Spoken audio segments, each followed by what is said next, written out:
takulandani program ya Cruise 5. Tikuyankhulira muno ndi mu ofesi ya Prophet Shepherd Bushiri. Ndipo iwowa ndiye mlendo wathu mprogramu lero ya Cruise 5. Ndakulandirani mprogramu ya Cruise 5 Abushiri. Zikomo kwambiri. Komanso ndikulandireni mu ofesi yanu. Ino ndi ofesi yanu iyi. Tathokoza kwambiri. Moti tebulo lili apo ndi pamene makhala mukamagwira ntchito. Ndithu tiri muno ni mu ofesi koma ndi ofesi so yanu si monga mukuonera mukuti studio lero. Monga mukuonera mukuti ndi imene mugwirira ntchito lero. Yes. Ofesi yanu so yathu so. Yes. Yeah. Shepherd ndi dzina lanu kapena lochita kupatsani mutamba ntchito ya utumiki? Dzina Shepherd ndi dzina lathu ndithu. Oho. Kuri kwabadwa mwana timpatse dzina lake ni Shepherd. Ndidabadwa kunali kuti timpatse dzina mwana. Yes. Ndiye dzinalo linaperekedwa Shepherd. Really? Kuchokera pa Masalimo 23, the Lord is my shepherd. Kumudzi nkuti tidziwe kuti tione ngati dzina ndi Shepherd tioneka kuti kumudzi nkuti. Famu So kumudzi waife ndi kunchewu. Oho. Timachokera kunchewu. Amayi anga amachokera kumpoto. Oho. Kumzimba. So ndiye kuti kwathu ndi kunchewu. Kunchewu wayi kuti? Kunchewu pompaja pa Mphate pa tauni. Kungosesereka kumusi pang'ono timati kwa Gongolo. Oho. Kwa Nkolimbo. Oho. Ndithu pafupi pompaja ngati 2 kilometers kuchokera pa boma paja. Kumaseserekera kumusi kuja. Ndachita chidwi ndi dzina la Shepherd fa kunchewu sinamveko mayina ngati amene. Ndithu so dzina Shepherd ndi dzina limene anatipasa makolo. Kubadwa nkukulira munabadwira kuti? So bambo ine amagwira ntchito ku MYP. Okay. Malawi yanga Malawi yanga. Analapa inia. Ndithu. So ndiye atalembedwa ntchito amatumidwa malo osiyana-siyana. Okay. Chifukwa chake anakumana ndi amayi ine kumpoto kumzimba. Okay. Amagwira ntchito ku Mbalachanda. Oho. Kumzimba. Ndithu so atakwatira kumeneko basa natumaso kuntchito tapite ku Rumphi kumene amakagwiranso ntchito. Ndiye kumene ndinabadwira. Kukulira takuliraso Kongo kumpoto. Ndi chilumbuka mwero mayakula. After operation Bwezani itachitika, chinachitika nchakuti mukumbukira unachitika operation Bwezani 1993. Yes. Ndiye tinachoka kumpoto basi tinabwera kai kumudzi kunchewu. Ndiye maphunzira pa Dombole kunchewu kuja. After kanthawi koshepa ndithu likapemera zaka ziwiri zitatu tinabweranso kumpoto chifukwa chakuti pa nthawi imene amagwira ntchito adagula farm kumpoto konko. So ndiye kuti tinachokanso ku Nchewu kuja ndikupita no kumunda ku farm yawo ku Rumphi ku Hewe. Ndithu so kuchoka kumeneko pamene ife cha sukulu naphunzira pa Moyale Secondary School. Pamene no kenaka napita ku Mzuzu. Mwaso nchimwena wanga anambaso kugwiraso ntchito ku Mzuzu. Atamaliza skulu yake ku NRC. Kenaka basi titamaliza form 4 tinamba kukhala kongo ku Mzuzu ndi nchimwena wanga. Nde basi ni nthamene timamba utumiki uja koma nguti utumiki tamba kale fa kutumikira nayamba ndili mwana kwambiri ni zaka 12. Okay. Koma tiyankhe kaye funso limene lokuti takulira kumpoto. Zikomo kwambiri. So chichumuka mukuyoya? Chomene. Osangoli chomene ongo yankhula atu apeya. Chomene. Mukoza kupanga nditi hold a conversation bwino muchitumbuka. Mwakudidimikizga. Kudidimikizya ndero kotsimikiza. Kudidimikizya mtima. Mukhala ngati so mathapo. Kusambira peni papo. Kusambira peni papo. So, okay, tisa namba nkhani ya utumiki. Maphunziro anu munalekeza pati. Uningoti namba utumikira ndiri mwana. Okay. Ndamaliza form 4 basi napitiriza utumiki. Okay. Sinapitiriza skulu pa nthawi imeneyo. Alright. Komano kenaka komabe nabe ndi chidwi kuti ndifuna ndapitirizabe kwambiribe kuti ndiphunzire. Okay. And cholinga changa sichinali kuti ndiphunzire kuti nzagwire ntchito pena pake. Okay. Koma kwambira ndiri mwana tamba utumiki. Nimadziwa kuti utumiki wangawo uzafuna kuti nthawi yake ndizadziwa bwinobwino kuti kodi umatumikira bwanji. Okay. Nde na mu 2010 napanga now enroll ndi Therapon University mena phunzira za theology. Okay. Nde ningambe kuti natenga diploma mu 2010 with Therapon University. Kuchoka pamenepo mu 2016 napanganso maphunziro ndi Allison University. Okay. Imene napanga za business communication. Okay. Komanso business inaiso diploma. Then advanced diploma in business management. Okay. Komanso napanganso nero kunoko ku Lilongwe ndi Lilongwe University imene napanga business management. Okay. Komanso ndathaso mene poponso napanganso course ndi Harvard University imene just a course with the Harvard University ya leadership principles. Okay. Sindukhulupirira bezoti mankhula chitumbuka koma. Oh. Ndikufuna mundi yake muchitumbuka kuti mwana ulumiki wanu udayamba mwili wachichepere ndithu. Tanduza kuti ulumiki unamba bwanji mwati muli ndi zaka 12. Zidamba bwanji. So mufuna muchitumbuka kapena yake muchitumbuka. Chodidimiza jamanena chicha. Yayi itaonga nadi. So tumiki ukamba kuti nkha mwana mchokosho mene. Tibiza mchitumbuka kapena tibiza mchicheo. Pitizani ndize vati. So tumiki ukamba hapo nkha mwana mchokosho mene. Okay. So chikachitika nchakuti nine munthu kuti mutemo wachimene kuphalazika. So panakhala mchalichi mbwenu ngaonanga ni phalazika waka. So ngapemphanga usisepi. Okay. Sisepi ni chalichiyo kanikozika ine. Ni chalichiya kuti nkasambira vinandi. Padada ngawalisia kwali. Ya wakawalisia. Ya wakawalisia. Osama sumukuya chitumbuka. Ya kusambira.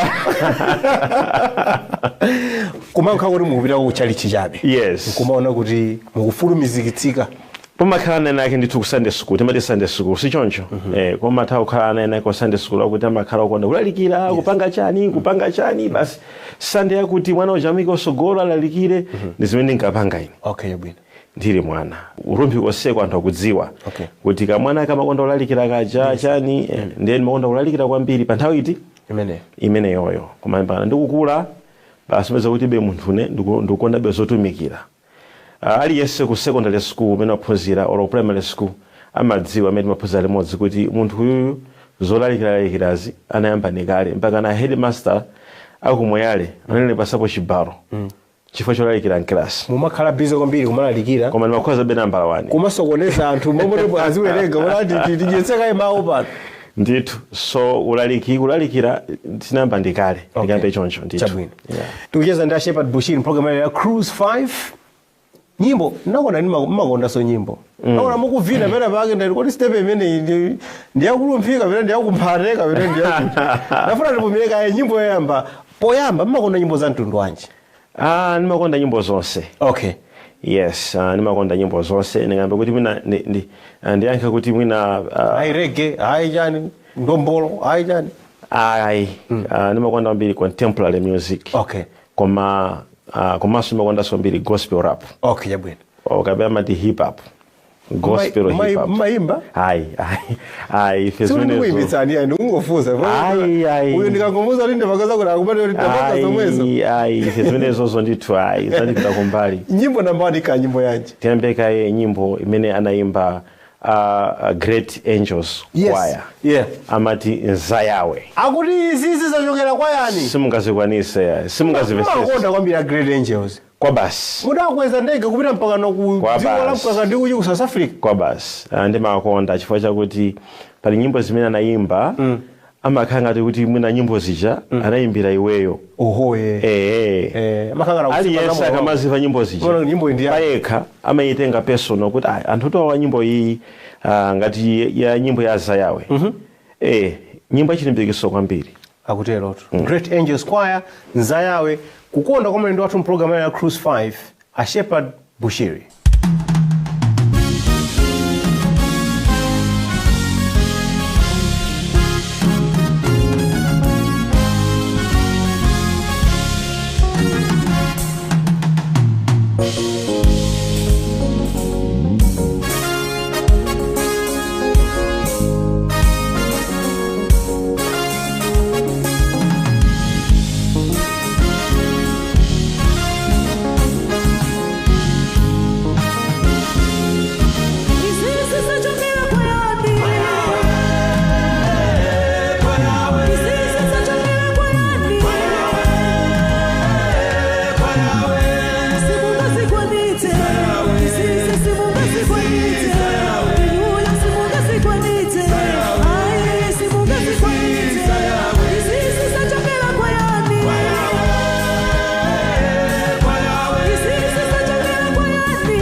anthu anadzazindikira kuti kunja kuno kuli abushiri mutayamba kutchuka ndi ulaliki makamaka nkhani yoma pempherera anthu ayi kumachiza anthu.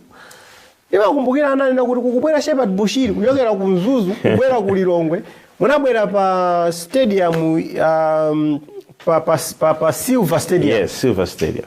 I was there. Ndiato kuna kuti ndi ndani amene Bushiri, but that time you were based in the north, I think. Yes. I think 12 years ago. Yes. Now my question is kuti pa nthawi imene munali mu CCAP munakulira mu CCAP. Ayi osati pa nthawi imene. Osati pa nthawi imene koma ku chiyambi chanu cha CCAP ndithu. Tsopano kuti mutuluke mu CCAP mukanene kuti ndikhazikitse mpingo wanga kapena ndiyambitse utumiki wanga zinayenda bwanji kwenikweni kuchoka ku CCAP iko? Ndingambe kuti ineyo ndimalemekeza mbiri mpingo wa CCAP chifukwa chakuti ndimene ona ndipasa mbiri foundation and mukhoza kugwizana nane kuti mipingo ya CCAP Catholic ni mipingo yakuti imakhala ndi strong tradition kapena background imene imakhala ndi discipline. So anthu ambiri amene amachoka mpingo ngati imene ijayo amakhala anthu akuti ali ndi discipline ina yake. So ni mpingo kuti ndimalemekeza kwambiri. Azibusa aku CCAP anagwira ntchito yakulu kwambiri pa moyo wa ine ndipo Mulungu azadalitsa. Kuti ndichoke CCAP chachikulu chakuti monga timadziwa kuti mpingo ena lokwa somakhala zimene matani umakhulupirira. Yes. Ife mpingo muno sitimapempherera anthu kapena mpingo uno sitimapanga chani kapena mpingo uno sitimanenera.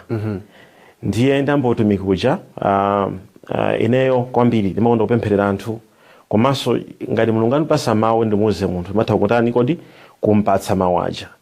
Ndiye ananditandisa akulu a mpingo amene kuti komatu zimene mukuchitazi inde ndi mpingo wathu ndi Mulungu. Koma ifeyo ndi mpingo wathu sizimatani kodi sizimagwirizana. Okay. Ndiye ndi pene it is better pena pake ndithu kuti usakhenge kubweretsa chani chisokonezo koma ungosanzika kuti ayayi chabwino ndi upangazi ndikapanga paine ndekha. Ndi chifukwa chake chimene tinachokera ku CCAP koma kuti panali mwina chifukwa china ayi ndithu koma chachikulu chachi chimene chocho koma pano yamene ndikuthokoza Mulungu kuti CCAP ko panopo mapemphero aja panopa ndi akuchitika. Evangelism ikuchitika kuli azilaliki pano koma pa nthawi imene yoyo zinali zovuta zimene amakutuzulana zoti nthawi imene pano zikuchitika kumene koko ya. Koma nthawi imene munali mulu wachichepere ndithu lumene mapanga chiganizo yonena kuti mwina ndiyime pandekha. Munali zaka zingati nthawi imene? Sindokumbukira koma nalidi mwana wachichepere. Yeah, because I'm trying to think kuti middle 20s. Yes. Yeah, and at that stage kwambiri anthu ena akuganiza kuti bwanji ningosintha mina zimene machita ndikhalebe mu church momwe mudhani kuti inezisi ndingasiye ndibwere ndiyime pandekha ndipitise zimene ndikufuna. Monga ndakambira monja kuti zakutumiki pena munthu eti zimambira uli mwana. Okay. Nde chitija kuti mweneyo basi nayisesapo ndithu nthawi nayi kuti amene ndingotani kaye ningokhala ena basi okhala chonchija basi peza kuti mama wa basi nanyamukabe kumaenda wapasi. Anthu amunzuzo amandizowa kwambiri chifani maenda mose moyale muja muchiputula wenaleso kunzuzu akundidziwa. Okay. Ndipo anthu akumpota ambiri mtusanganamiza amandizowa kuti mwana uyuyu amaenda nyumba kumana door by door kumalalikira odi anthu tikulandireni ena tithamangisepo ena atipase atikapizepo ni madzi koma timaenda ndithu kumalalikira tilalikire choncho. So zimachitikabe mpaka na kuti tinaona kuti sitingakwanise kuzimanga. Mpingo wanu ndoti munachita kukhazikitsa kapena zinayamba bwanji kapena munayamba mwakalowaso mpingo wina kena zinayenda bwanji pakena kuti natangomva za ECG, Enlightened Christian Gathering? Ayi ndiyambe kuti mpingo unakhazikisidwa ndithu tinayamba ndithu ngati mpingo kuti Mulungu ayankhula kuti yamba chako chili wambe uzipanga utumiki umene ukufuna kupanga momasuka nchifukwa chake basi mpingo ucho unazatani kodi unazayamba.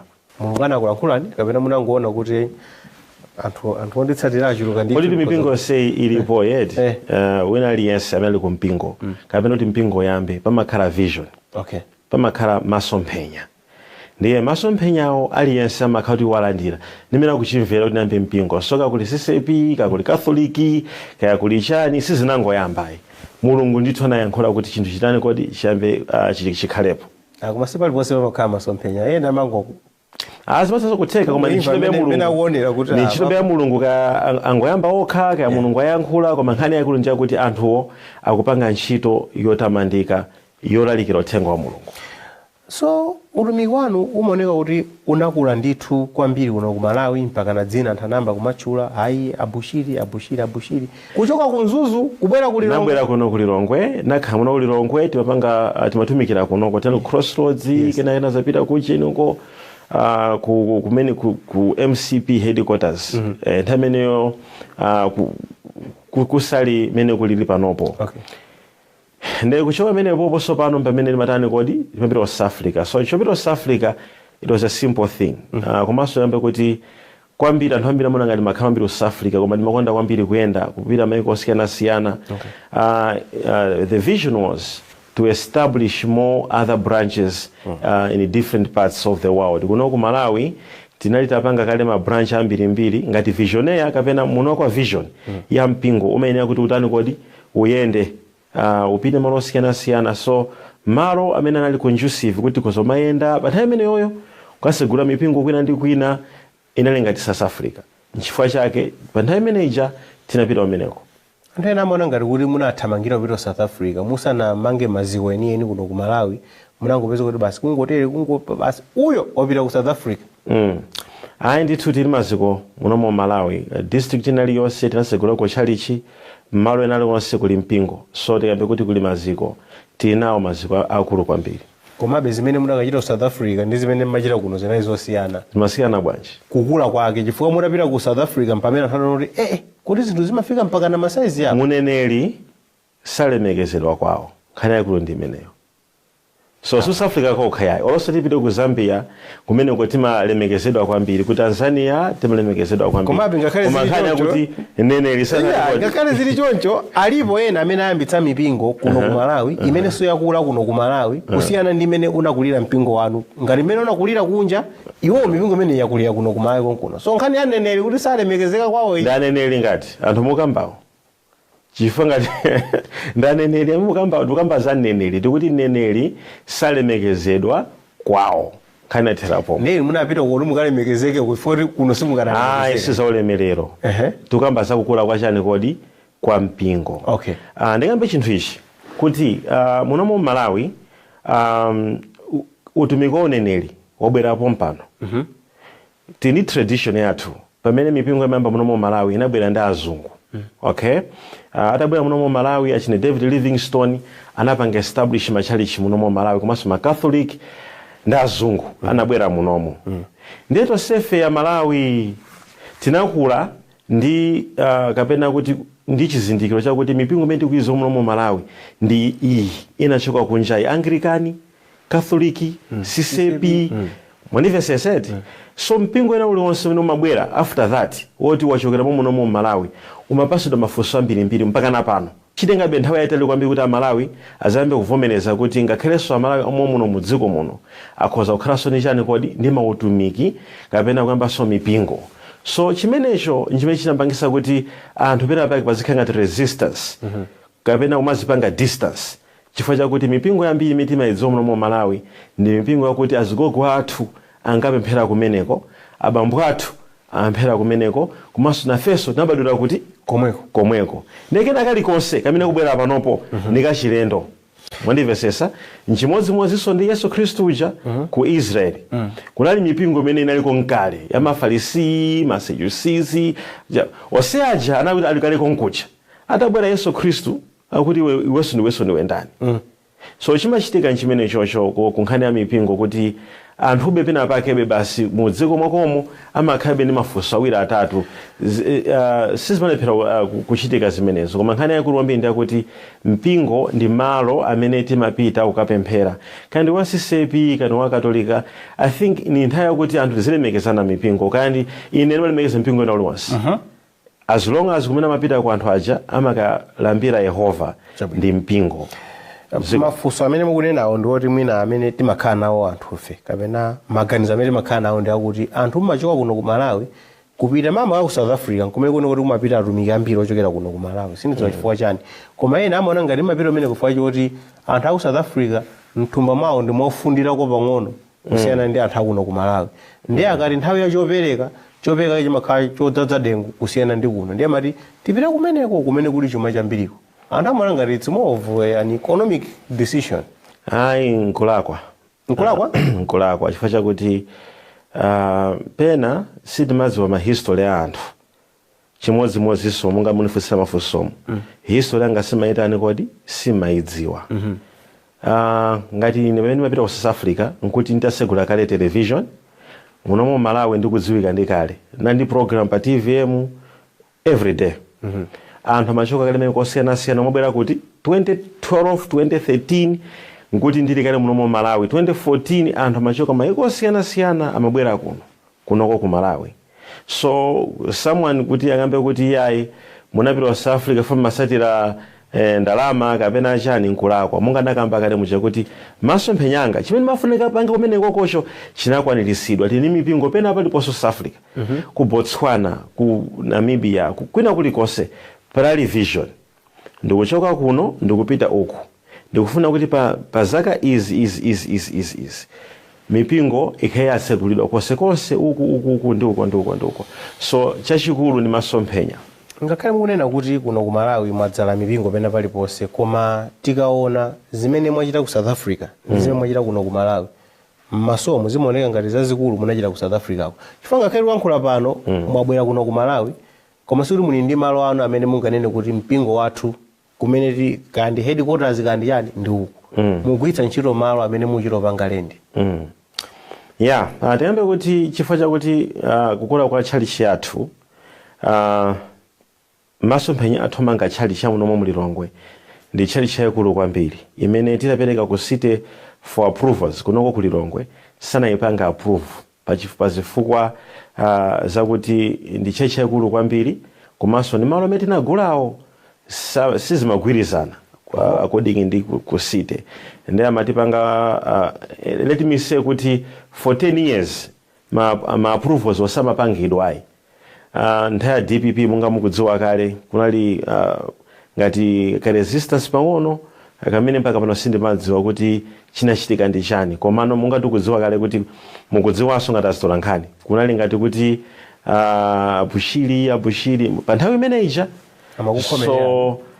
so kwa zaka almost 10 years ma approvals athu chalichi sankapangidwa approve komano ni boma ilili litafika po boma ilili mene atoza kuti yayi mupange mukhonza apa ifa kuti chalichi chimefana manga kunongo kulilongwe si chalichi chimeti mazoma chalichi tayi tupita ku chalichi uko no it is a mega church and a mega church is different in a normal church so it will take time because we are not just building ka chalichi komanso pomweponso tamangaso machalichi munomo Malawi oposa fote chakuti munomo Malawi tukamba panopo kujeni kukalonga tamanga chalichi kunzuzu chalichi amangidwa akuimaliza pano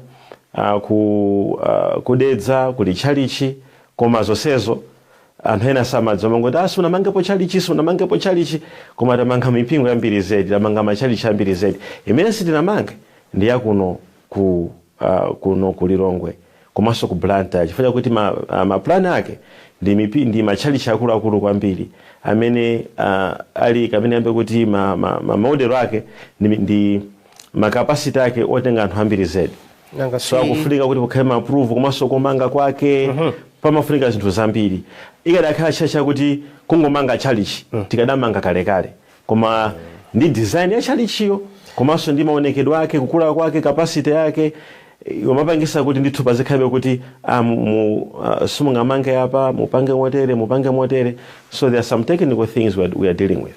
Of course libwera pankhani imeneyo koma nanga simukumanga Goshen City kumangochu kumene ndi mzinda waukulu kwambiri maeka zambiri ndiye mwadabwa kuti awamba kamanga uko pamene chalichi sanamange chotakata bwinobwino chotazine kuti kwathu ndi uko.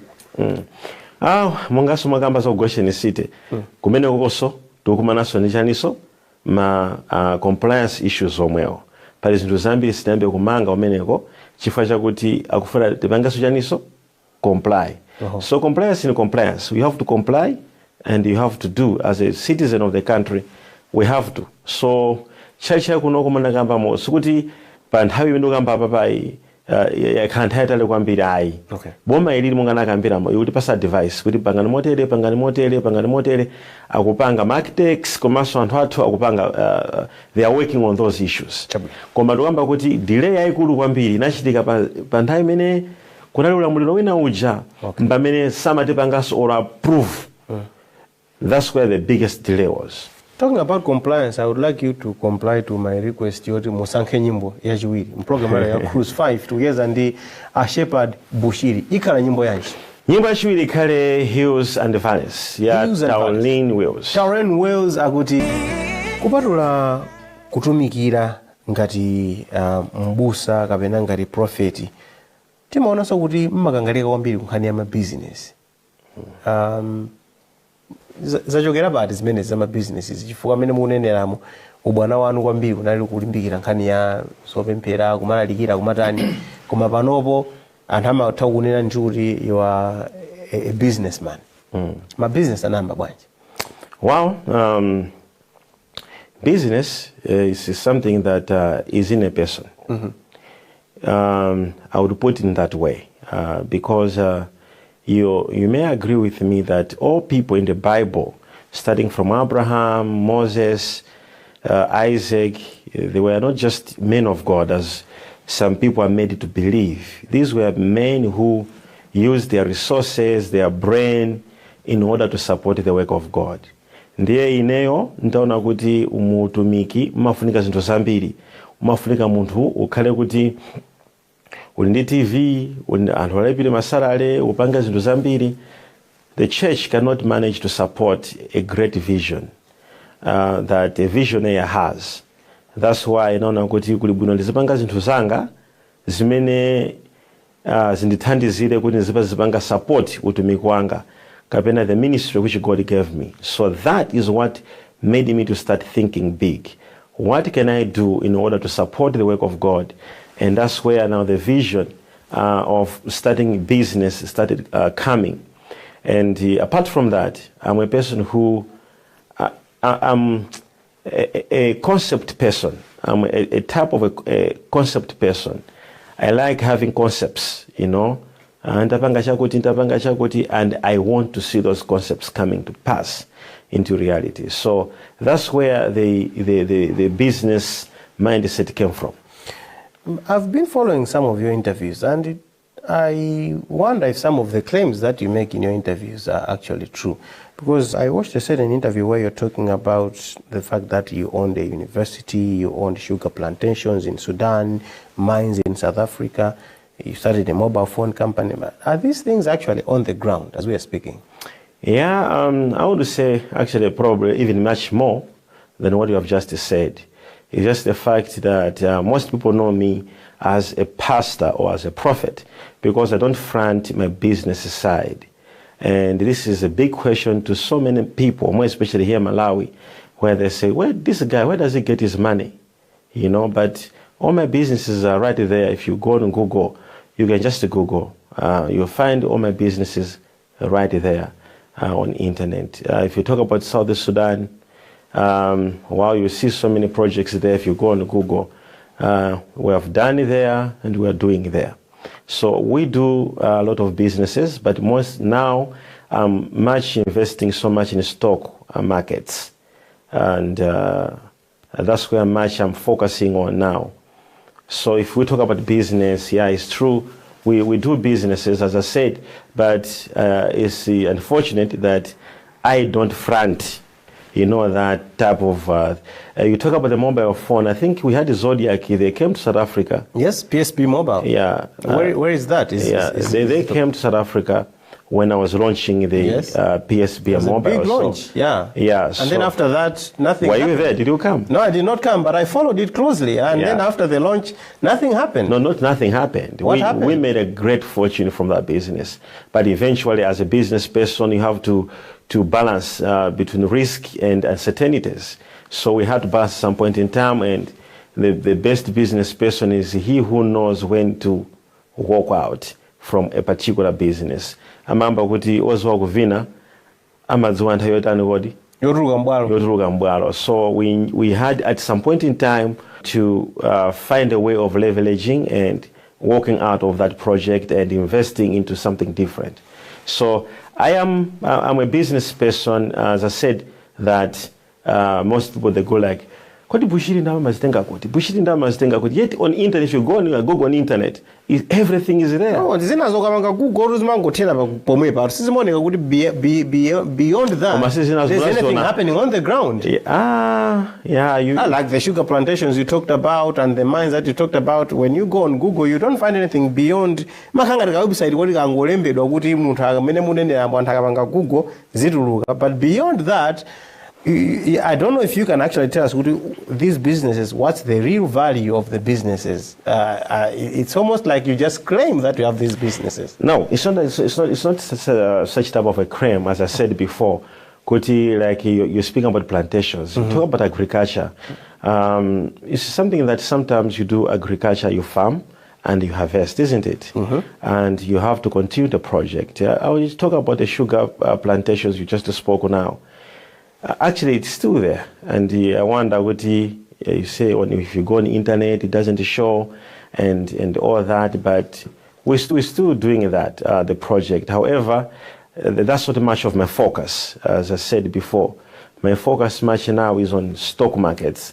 I'm investing so much in the stock markets, and as well, if you can go on the internet, you can just Google Bushiri Hotels, Spain. Just you find even hotels in Spain.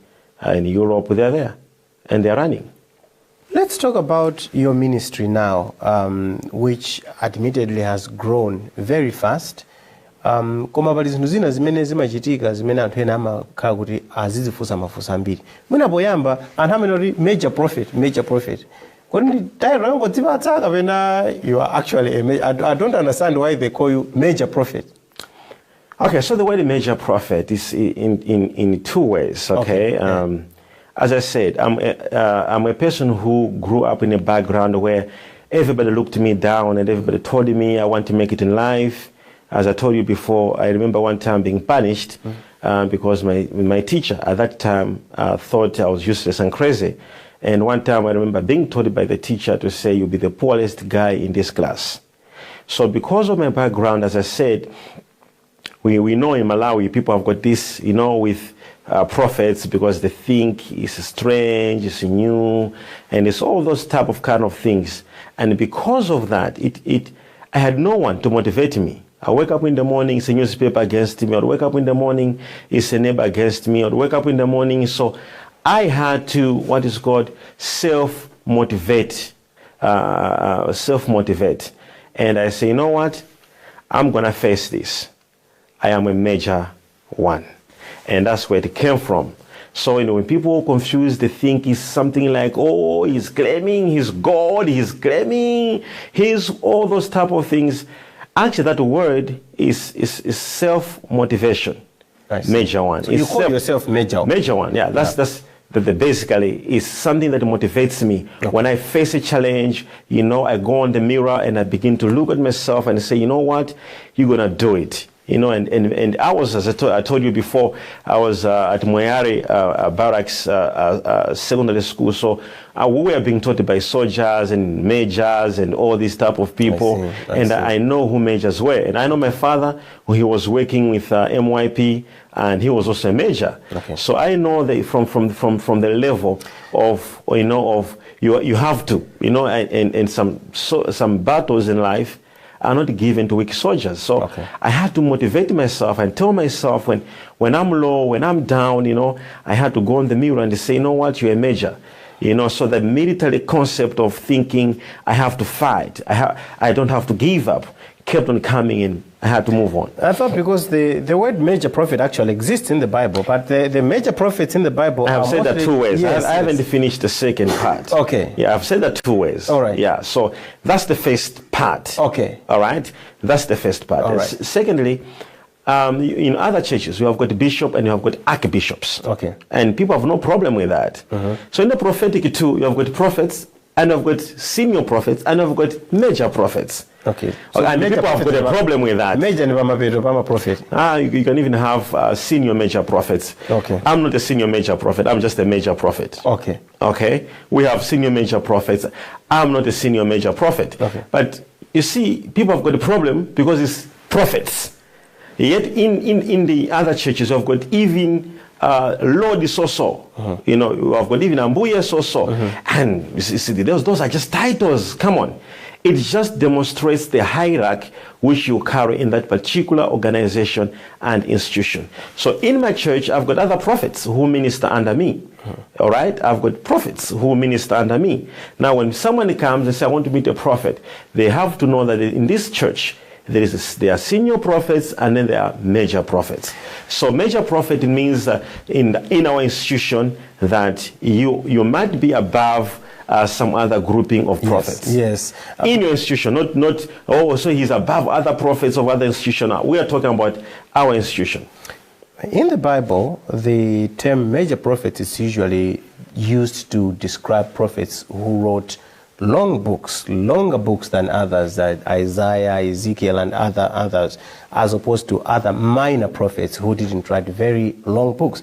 And that's where I was wondering where you got the title major from. Now, actually, it's a wrong definition to describe that in the Bible. They are not called major prophets because they wrote so many books. Elijah, books. No, that's not true.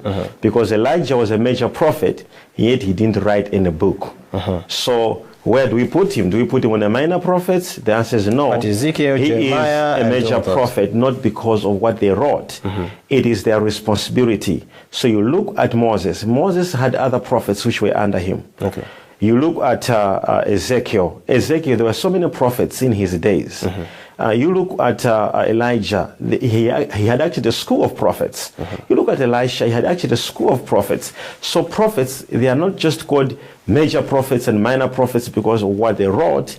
It is also the responsibility which they were carrying in their various endeavors in terms of ministry, as well as raising others and mentoring others. What's your understanding about calling wives of prophets prophetesses? Does that make sense to you? Well, it does. How? How does a wife of a prophet become a prophetess? They too shall become one. If we believe the Bible tells us, if I marry and that person will become one. All right? She may be called prophetess, but that does not mean she carries the same responsibility which I carry. No. In other words, she is helping what I am, and she's assisting what I am. It's as simple as that. Secondly, she could not just be called prophetess because she is my wife and then she's called prophetess. No, but also perhaps it is also, you look at the Bible, okay? If you look at the Bible, look at how God works, okay? God has always revealed himself as God of families. He goes to, I'm God of Abraham, I'm God of Isaac, his son, and I'm God of Jacob, his grandson, okay? So it doesn't matter whether it's your wife who is a prophetess. It doesn't matter she became a prophetess. She can be a prophetess by her own calling, or a prophetess actually because she's married to you. And because she's married to you, she can also become a prophetess. Or she can be married to you and have a responsibility as a pastor or as an apostle or just a prophet's wife. Yes. But as I said to you, that it also depends with where are you taking the revelation from? Are you taking it from the fact that she's your wife, or because it's her calling, or because she's called that? So for me, I'm telling you, for me, my revelation is I and my wife are one. Okay. Yeah. So and I'm not answering for other prophets. Of course. I'm answering for me. I and my wife are one. You're one. Yeah. Now, if I'm in Bible, as I'm a prophet, so I'm a prophetess. So that one, we can put that aside. No, they're there. Okay. Yeah, I can actually give you two. No, I can actually give you examples in the Bible. The issue is so simple. Why do we give so much respect to the mother of Jesus? Okay? Is it because she's the mother of Jesus? No. It's a great honor which we carry, that we have for our Lord Jesus Christ. This woman gave birth to Jesus. Her womb was used to do that, okay? And we give honor and respect to Mother Mary, not because it's like now, people would be saying, so why are we giving honor to her? Is it because she gave birth to Jesus? You know, if it was at that time now, we would have the same questions. Of course. But it's a matter of revelation, of understanding what really happened. And it's as far as it concerns this debate, will never cease. And it's nothing we can do about. I can't explain it much even better for people to understand, but I think in a simple way, I should answer you for my sake, not for other prophets, not for other people. The two shall become one. I am a prophet and she's a prophetess, and she may not have my responsibility. She may not see as I see. She may not serve as I serve. But the word prophetess simply means a woman who speak the word of God. That's the word prophetess. So as far as it is concerned, and she's a woman and she speaks the word of God, she's a prophetess. And I don't find anything wrong with that. I do find something wrong with that, though. She's not your wife. No, not your wife. Exactly. So, so don't find a problem with my wife. No, that's okay. That's okay. Problem endi nayo Bushiri ndiya kuti ndimaona kuti kumutchula munthu kuti prophet kapena prophetess zimatengera ndi ntchito za munthuyo ngati ali ndi mphamvu yoti akhoza kulosera. Tsopano chifukwa that is nimalize kai. No, I know what you want to ask. That question I've heard it so many times. That's a traditional way of thinking. It's a traditional way of thinking. Prophet, it does not mean someone who just predicts. No. We have got very wrong mentality of prophets. We have got people like Moses, okay? We have people like Deborah, in the Bible, prophetess Deborah. She never, she never a single day go to somebody and say, your name is so, you come from this place. She was a prophet, she was a judge, and yet she's addressed as a prophetess. Not because she was prophesying to people, no. Being a prophetess is a simple word, someone who is able to speak the word of God, okay? And that's the word prophetess. It comes from the word prophetizo, which means to speak forth. So you, where you are, you can be a prophet, not in the field of me. You can be a prophet in the media, okay? You are someone who is speaking forth. You are speaking the word, to other people, but with an intention of preaching the gospel. So we have got prophets in the media. We have got prophets in soccer, people who say, I dedicate my soccer to serve God, okay? So the word prophetess or prophet must not just be someone who dreams at night and he sees a vision and he wakes up and he tells people. The word prophet has been misunderstood. The word prophet means to speak forth. It's stoma. The word, someone who is able to speak. As long as you declare, all apostles, pastors, teachers, if they stand on the pulpit and they say, I pray that this will happen in this way, what they have just spoken, it's not just a prayer, it becomes a prophecy.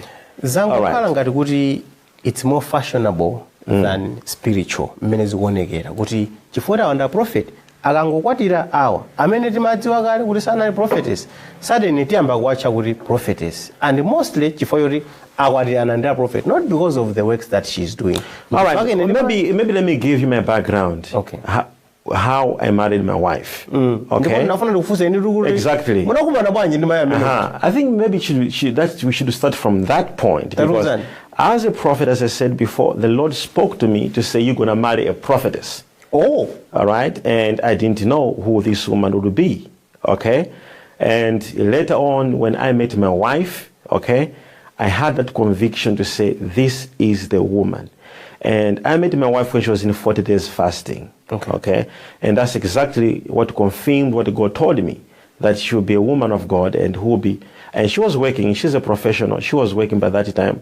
But every person can bear that record who know her, that at that point in time, she was someone who was so much prayerful and all that. And I told her, I said, God told me that I'm going to marry a prophetess, and if my conviction comes that you are my wife, then you are the prophetess. So, as I said, such type of things can be argued, every person can have their own opinion on prophets and prophetesses. It's an issue which I have accepted that no one will understand it. And we have to move on. Talking about moving on, let's move on while moving back to March 2017. Nkhani ya commodity investment opportunity imene munalengeza mu chali chimwano. Imaoneka kuti inagwedeza kwambiri dziko la South Africa. Mutalengeza nthawi imeneyo kuti anthu apereke ndalama ndipo muyipanga invest mu business imene anthu aja apindula phindu lalikulu kwambiri kupitira 50% ya ndalama zimene ayike. Koma nkhani imene simoni kuti inayenda mmene munkanenera nthawi imeneyo yayi. Chifukwa anthu anayika ndalama koma anthu ambiri patapita nthawi anabwera kuti ndalama zathu tinapereka koma phindu lake silinalione yayi. Okay, I think it's unfortunate that that question comes in a way that looks like maybe people invested to me and all that, which is absolutely not true. If you come to my church, every Monday I've got a program which is called Diplomatic Service. The main reason of this program, it is to motivate people, okay, to do business and to do investments and so on and so forth. And that's what I do. I encourage my members, okay, and this is the thing that people maybe they don't know, but every Monday I come out and I speak to my members on business opportunities they must do. And if someone else says they've got a business, I am able to encourage my members in the church to say, you can explore from this guy.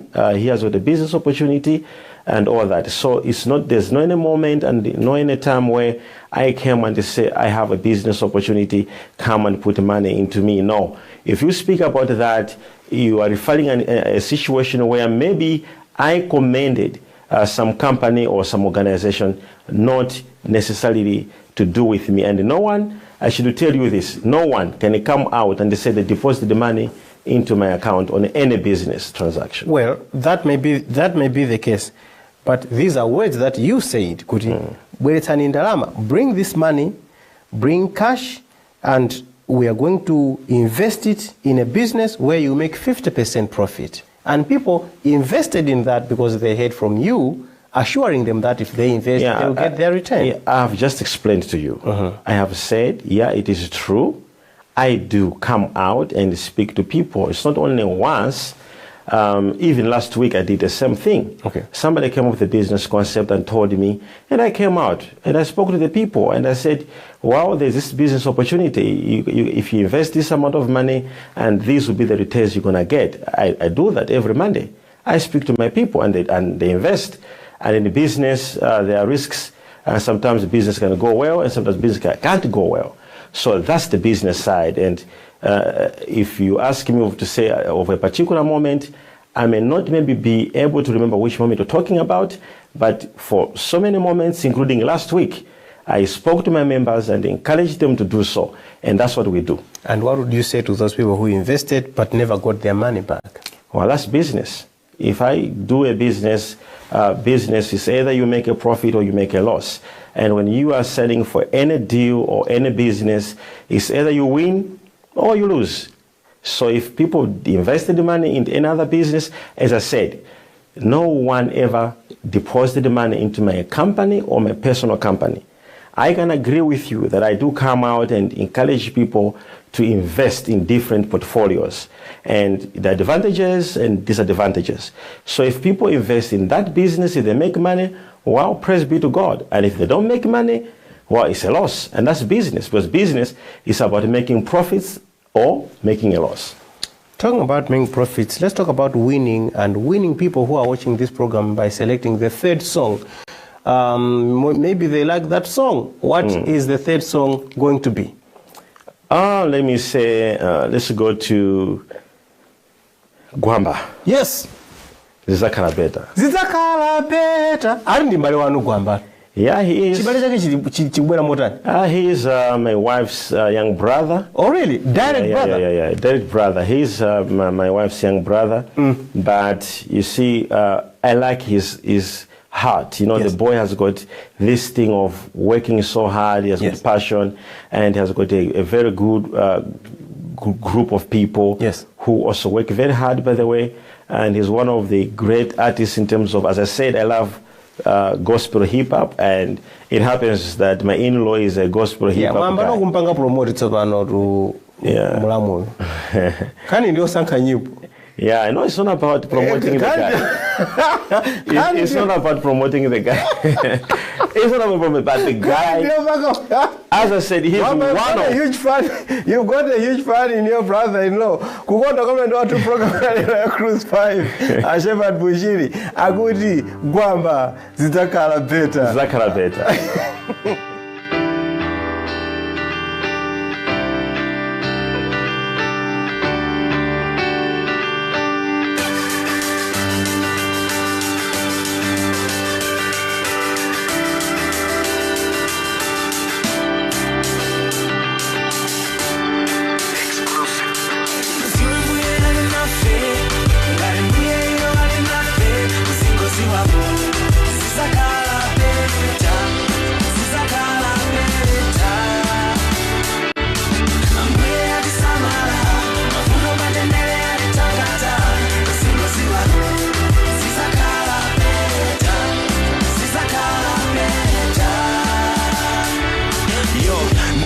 Ntawi zino mazifunsa ukaona zipinjo zomwe ukudutsa mbuye kulibe alipo akundimva aliko mafunso omwe iwo mazifunsa nthawi zina pakoganiza za suicide ndikudziwa nthawi zina umadabwa umapemphera koma gunabe osadya akuchosa ntchito zinthu zoti sunapange pano mazifunsa mulungu watate ndinapanga chani kuti dziko lindilange kaya ndiwe bwana kaya ndiwe lova ngati uli moyo zingoyamika Yehova mbuye makukonda uzikhala pa ize sanga lolo khale ndi vuto sunga kwanitse sanga kupase nkhondo yoti songa malize mbuye ali nafe ngati mbuye ali nafe singoziwa zisakhala beta zisakhala beta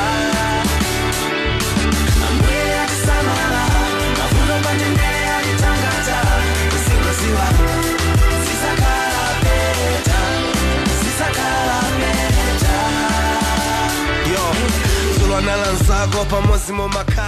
utumiki wanu umatsamira kwambiri pa nkhani ya kupanga profesai mmatero kulosera zinthu ndipo pali zinthu zambiri zimene mwakhala mukunena kuti mukulosera timaonerera ma service anu mukamapanga nali ndi mafunso awiri atatu pa zimene timaona kumene timaonera kunja kuno.